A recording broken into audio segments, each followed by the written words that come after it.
action. Okay, so this is the process of replacing or refilling up the coolant for the AU640 incubation bath. So normally we supply a store-bought 50/50 antifreeze, or we have something on site that's already pre-made sitting inside the machine. So you'll either see one of these bottles or one of these bottles, or you'll have to go to the store and purchase this right here, something very similar to this. So to access the panel and to get into the actual coolant area, you have to remove the screws underneath these two caps. So we'll go ahead and pop these off. Nails. There you go. And we'll pop this one off right here.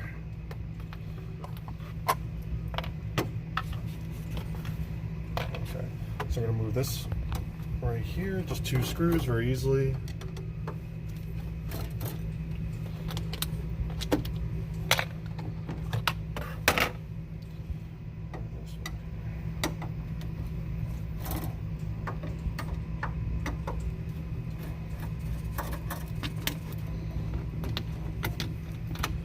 So this was a little trickier since it's like seated underneath this panel.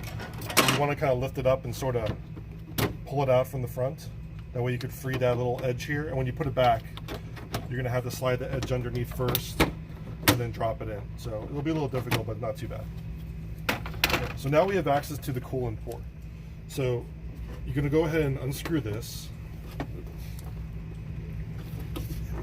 They're tight.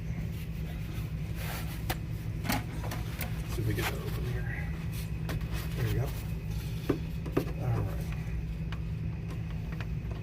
right. So what you'll see on here, if you look inside the hole there, you'll see the bottom hole that's down there. That's where the coolant goes in.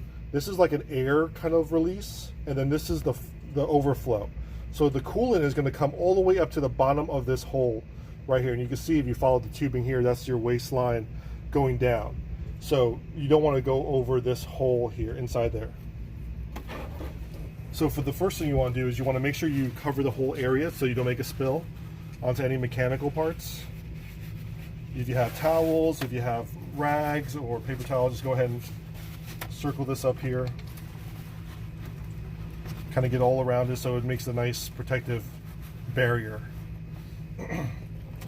So next you want to do is you want to get some sort of cup or something very easy to pour. You're just going to pour that into the cup and then you're going to pour that into this hole here. So again, you want to just take your time. You shouldn't have to fill it up too much because most of the times, if we have a customer do this, it's because your coolant level is just slightly low. So you might have to fill up maybe half a cup, even if that. So best bet is to use something like this that you can easily pour into there and not spill. Obviously, you don't want to turn this bottle because if an air bubble forms and it shoots it, then you're getting all over the mechanical parts. So please avoid that. And yeah, really, once you hit the bottom of that hole there, and you want to come over on this side.